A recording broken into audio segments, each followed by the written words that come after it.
Welcome learners, स्वागत है आपका हमारे इस ई लर्निंग प्लेटफॉर्म पे। आज का हमारा टॉपिक है टेंस, और टेंस में आज हम पढ़ने वाले हैं पास्ट कॉन्टिन्यूअस टेंस के बारे में। Past continuous tense, last video हमारी पास्ट इंडेफिनिट टेंस के बारे में थी। ठीक है, मैं उम्मीद करता हूँ आपने उसे देखा है, और उसके अलावा उसके अंदर जो भी एक्सरसाइज वगैरह की मैंने बात की है उसको आपने प्रैक्टिस भी किया होगा। अब जरा देखते हैं पास्ट कॉन्टिन्यूअस टेंस क्या होता है। जब भूतकाल में कोई काम चल रहा हो, ठीक है ना, भूतकाल में किसी चलते हुए काम के लिए जब हम बोलते हैं, कोई सेंटेंस बोलते हैं, तो वो हमारा किस में आता है? पास्ट कॉन्टिन्यूअस टेंस में। ऐसे सेंटेंसेस को हम कैसे पहचानेंगे? ऐसे सेंटेंसेस के पीछे हमको क्या मिलेगा? ऐसे सेंटेंसेस के पीछे हमको मिलेगा रहा था, क्योंकि काम हो चुका था।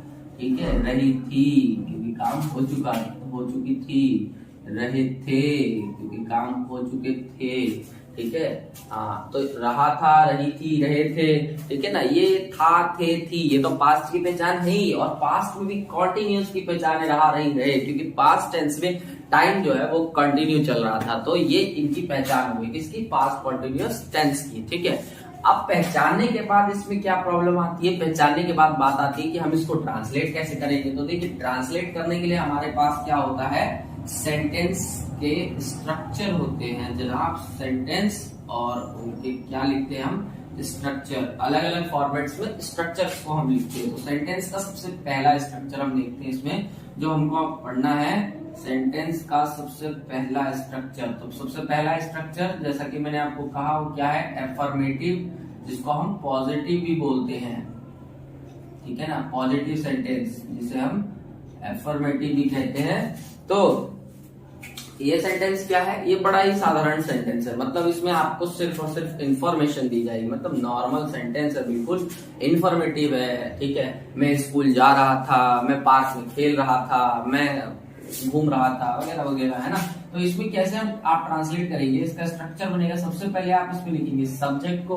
ठीक है, सब्जेक्ट के बाद आप इसमें क्या लिखेंगे? वॉज या वर। देखिए, ये भी एक टाइप से यहाँ पे हेल्पिंग वर्ब का काम कर रहे हैं, वॉज और वर। ठीक है ना, अब ये वॉज और वर लगाने की भी फिर कंडीशन आएगी कि वॉज किसके साथ लगेगा, वर किसके साथ लगेगा। तो देखिए, वॉज किसके साथ लगेगा? देखिए, आई के, ही के साथ, शी के साथ, इट के साथ। ठीक है, और जितने भी आपके सिंगुलर नाउन होंगे या सिंगुलर सब्जेक्ट होंगे, उन सभी के साथ आपको क्या यूज करना है? उन सभी के साथ आपको वॉज यूज करना है। ठीक है, और इसके अलावा जब आप बात करें वर की, कि वर किसके साथ लगाएंगे आप, तो वर लगाने की कंडीशन क्या है? वर लगाने की कंडीशन है जी you, we, they, these, those, और फिर प्लूरल नाउन। ठीक है, प्लूरल नाउन या प्लूरल सब्जेक्ट, जितने भी हैं आपके प्लूरल सब्जेक्ट, उन सभी के साथ आपको क्या यूज करना है? उन सभी के साथ आपको यूज करना है वर्क। ठीक है ना, जितने भी आपके प्लूरल सब्जेक्ट्स हैं, यानी यू, वी, दे, दीज। तो यहाँ हम देखते हैं सब्जेक्ट के साथ वॉज वर के बाद आपको क्या लगाना है? वर्ब। कॉन्टिन्यूटी वाले में वर्ब लगाने के बाद हम उसके साथ क्या यूज करते हैं? आईएनजी। ये हर कंटिन्यूअस टेंस में होता है कि वर्ब के साथ हम उसमें आईएनजी को जोड़ते हैं। देन उसके बाद हम इसमें लिखेंगे ऑब्जेक्ट को। ठीक है, और ऑब्जेक्ट के बाद हमारा सेंटेंस हो जाएगा खत्म। ठीक है, अब इस टाइप का एक एग्जांपल लेते हैं। हम अपना पाठ याद कर रहे थे। ठीक है, हम अपना पाठ याद कर रहे थे, मतलब मान लीजिए कुछ आपको याद करने को दिया गया, आप उसको याद कर रहे हैं। ठीक है ना, तो आप कैसे उसको ट्रांसलेट करेंगे? कैसे बोलेंगे? इंग्लिश में कैसे बोलेंगे? हम अपना पाठ याद कर रहे थे। तो देखिए, इसमें सब्जेक्ट क्या है? हम, यानी वी। ठीक है, उसके बाद वी के साथ, अभी मैंने आपको बताया, वी के साथ आप कौन सा यूज करेंगे? किसको यूज करेंगे? वॉज वर में से वर्ब को, वी वर्ब। फिर वर्ब क्या है इसमें? याद करना, तो लर्न। और लर्न के पीछे क्या यूज करना है आपको? I N G, learning, we verb, learning. क्या? अब ऑब्जेक्ट क्या याद कर रहे थे? हम याद कर रहे थे, तो हो गया क्या? अपना पाठ। तो इसको क्या कहेंगे? Our lesson, our lesson. We were learning our lesson. ठीक है, अब देखते हैं दूसरे सेंटेंस को, जो कि है नेगेटिव। ठीक है, दूसरे सेंटेंस को, जो कि नेगेटिव। इसको कैसे ट्रांसलेट करेंगे हम? इसमें हमको सबसे पहले लेना है फिर से सब्जेक्ट। ठीक है। और कुछ खास चेंज नहीं है, वॉज और वर तो लगेंगे ही लगेंगे क्योंकि ये पहले से ही मौजूद है, तो हमें एडिशनली कुछ लाने की जरूरत ही नहीं है। सीधे नॉट लिखिए, लास्ट में फिर वर्ब के साथ आईएनजी को लगाइए और फिर सीधे लगा दीजिए ऑब्जेक्ट को, बस। अब इस टाइप का एक एग्जांपल देखिए, मैं गली में नहीं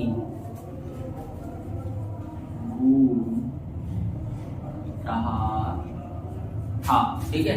मैं गली में नहीं घूम रहा था, ये एक नेगेटिव टाइप का सेंटेंस है। आप इसको कैसे ट्रांसलेट करेंगे, किस तरीके से आप इसको इंग्लिश फॉर्मेट में लाएंगे? सिंपल, आपके सामने स्ट्रक्चर ऐसे फटाफट लगा दीजिए।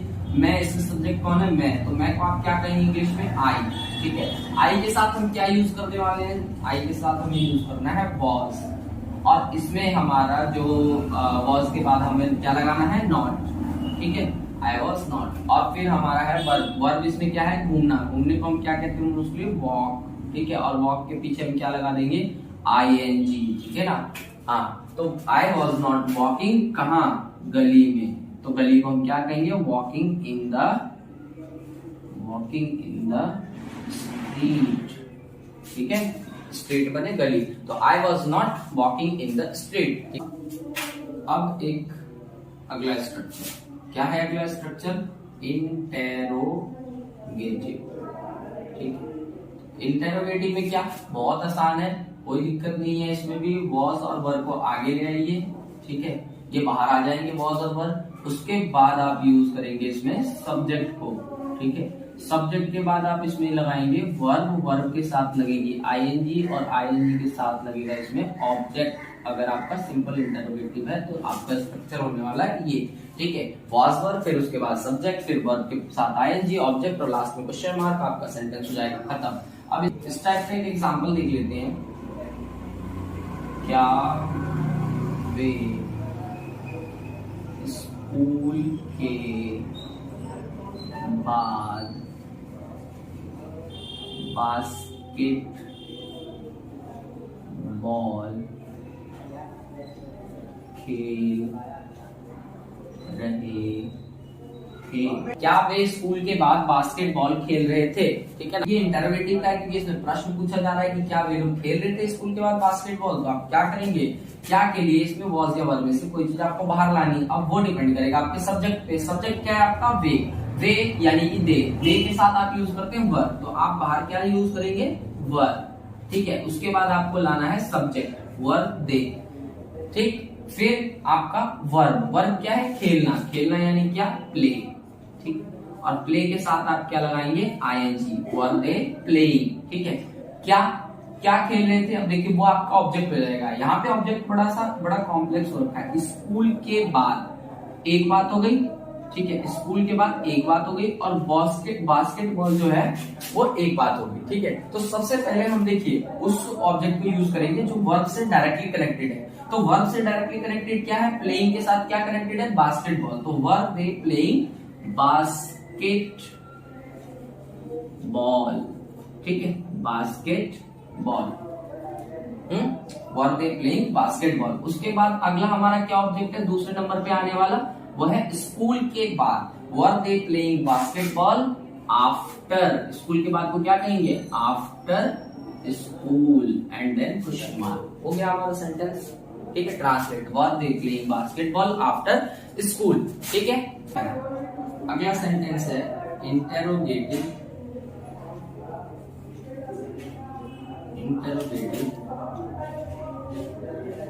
प्लस नेगेटिव, जिसमें इंटेरोगेशन भी हो और उसके साथ साथ नेगेटिव भी, ठीक है। इसका स्ट्रक्चर क्या होगा? इसका स्ट्रक्चर भी सेम। सबसे पहले आपको इसमें भी वॉज और वर्ब का ही इस्तेमाल करना है, ठीक है। जब आपका इंटेरोगेटिव सिंपल में, क्योंकि देखिए इंटेरोगेटिव कई तरीके का हो सकता है, ठीक है ना। इंटेरोगेटिव में आपका WH फैमिली वाले भी इंटेरोगेटिव भी होते हैं, वो भी प्रश्न पूछते हैं, उसके बारे में भी बात करेंगे। पहले इसे देख लेते हैं, वॉज वर्ब। उसके बाद आपको क्या यूज करना है?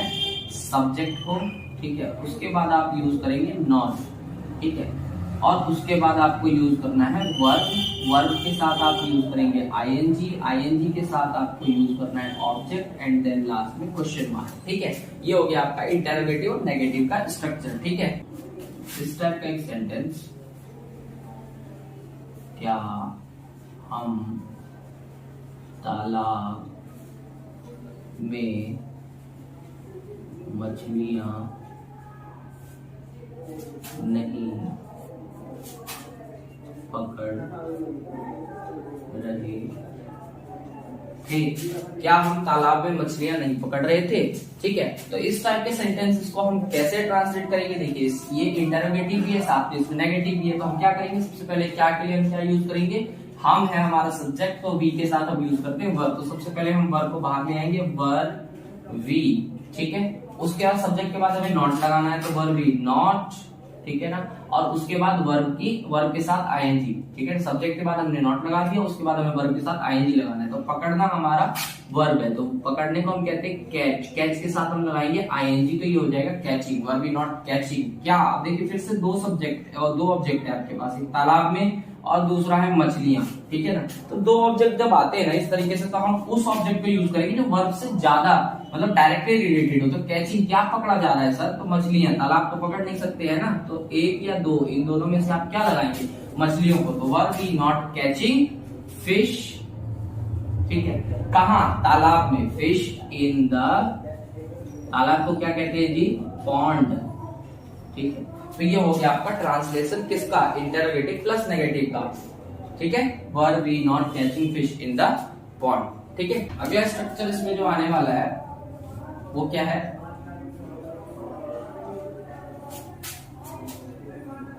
WH फैमिली वाले। ठीक है, जिनमें WH फैमिली यूज होते हैं। WH फैमिली आपको पता होगा, दो चार का एग्जांपल मैंने आपको दिया था। WH फैमिली वही बाय, हाउ, whom, है ना, वेयर, ये सारे WH जिनके आगे, जिनकी स्टार्टिंग WH से होती है। ठीक है ना, इसमें एक एक्सेप्शन है, हाउ। हाउ के पीछे, हाउ के अंदर WH नहीं है, बट वो H से शुरू हो रहा है। ठीक है, तो देखा क्या है, देखिए बिल्कुल इन्हीं की तरह है। इसका भी इंटरोगेटिव होता है, इंटरोगेटिव और नेगेटिव भी होता है। ठीक है, WH फैमिली का। इसमें आपको सिर्फ और सिर्फ इंटरोगेशन भी हो सकती है और इंटरोगेटिव के साथ साथ नेगेटिव भी हो सकता है। सिर्फ इसमें अलग क्या है? तो इसमें अलग क्या है कि आपको WH फैमिली का वर्ड इसी स्ट्रक्चर में आगे ले आना है। ठीक है ना, जब आप WH फैमिली के लिए इसको आप ट्रांसलेट करेंगे तो आपको इन्हीं स्ट्रक्चर्स में, अगर आप इंटरोगेटिव की बात करें तो आप आगे में WH फैमिली ले आएंगे।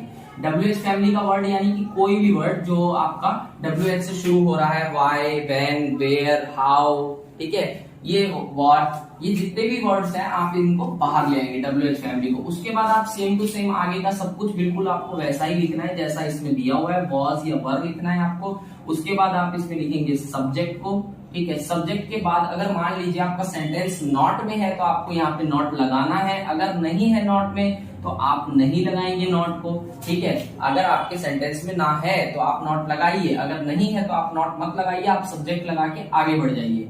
ठीक है ना, उसके बाद आपको क्या यूज करना है? आगे सेम टू सेम वर्ब के साथ आईएनजी, वर्ब के साथ आईएनजी के बाद आप यूज करेंगे ऑब्जेक्ट और फिर लास्ट में आपका क्वेश्चन मार्क तो आएगा।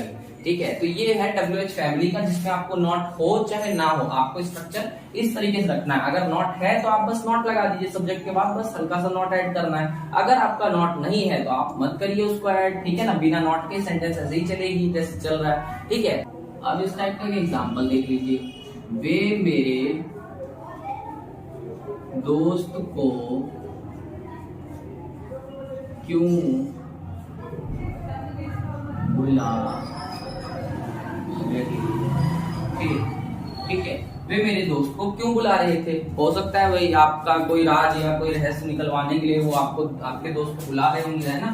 ठीक है, तो वो मेरे दोस्त को क्यों बुला रहे थे, इसको आप कैसे ट्रांसलेट करेंगे? इसको ट्रांसलेट करने के लिए देखिए सेम टू सेम, क्योंकि ये WH फैमिली का है, क्योंकि क्यों आ रहा है, क्यों को क्या कहते हैं? वाई। ठीक है ना, तो वाई यहाँ पे WH फैमिली मौजूद है, इसका मतलब तो सबसे पहले WH फैमिली का वर्ड लिखा जाएगा, यानी सबसे पहले हम लिखेंगे क्यों के लिए वाई। ठीक है, उसके बाद देखिए वाई के बाद क्या आएगा इसमें? वॉज या वर। तो हम क्या लगाएंगे इन दोनों में से? हमारा सब्जेक्ट है वे, तो वे की जगह दे हुआ है, दे के साथ वर लगता है, तो वाई वर। ठीक है, देन हमारा सब्जेक्ट तो दे। ठीक है, उसके बाद हमारे इस सेंटेंस में हम देख रहे हैं कि नॉट तो है नहीं, तो नॉट की हमें जरूरत है नहीं, वाई वर दे। ठीक है, बुला रहे थे। अब इसमें वर्ब क्या है? वर्ब है कॉल। ठीक है, और उसके साथ हम क्या लगा देंगे? ING, calling. Why were they calling. किसको बुला रहे थे? मेरे दोस्त को, मेरे दोस्त को। Why were they calling my friend, मेरा दोस्त, ठीक है। Why were they calling my friend, अगर नॉट होता तो नॉट लगा देते, ठीक है। कहाँ लगा देते नॉट, तो सब्जेक्ट के जस्ट बाद, तो why were they not calling my friend, अगर नहीं होता तो वे मेरे दोस्त को क्यों नहीं बुला रहे थे, ठीक है। Why were they not calling my friend, ठीक है। लेकिन यहाँ पे पॉजिटिव है, इसमें जो है नेगेटिव है नहीं, नकारात्मक नहीं है, तो इसीलिए जो है इसमें हमने इसका इस्तेमाल नहीं किया, ठीक है ना। तो ये था आपका पास्ट कॉन्टिन्यूअस टेंस, ठीक है। उम्मीद है मुझे कि आपको काफी जो है इससे कुछ चीजें जो है वो पता चलेंगी नई, और जो है इसको आप प्रैक्टिस करेंगे, साथ ही साथ थोड़ा और इसके और भी एक्सरसाइजेस को यूज करके आप इसकी प्रैक्टिस करेंगे, ज्यादा से ज्यादा इसको करने की कोशिश करेंगे, ठीक है। और मिलेंगे बहुत जल्द अगली वीडियो के साथ, तब तक आप जो है इसे प्रैक्टिस करिए, इससे सीखिए, ठीक है। मिलते हैं अगली वीडियो में, तब तक के लिए बाय बाय।